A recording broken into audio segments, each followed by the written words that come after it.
In this video, we're going to look at generating the PDF wall plans. So if you select any of the walls here, single click and you can hit these three little dots, or you can right click the wall and you'll see the view PDF button there. Once you press that, it'll open up a new window with your PDF. Now there's a few options here, so you'll see by default it opens up with a cut list there.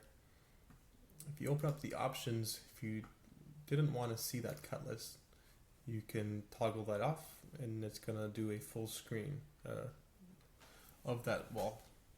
There's also a scale option, so we can bring it a closer scale, and there's a text scale also. So if your text was a bit too large or small, you can edit that. So I'm going to keep the cut list shown, and you would be able to download that. And also, if you wanted to auto export all of the blueprints here, if you open up the reports under walls and blueprints, you'll see level 1, which would be this level here, all the exterior walls. So by selecting that, it would open up all of your exterior walls or the interior walls. So if you wanted just the interior walls, that's how you would generate all the blueprints.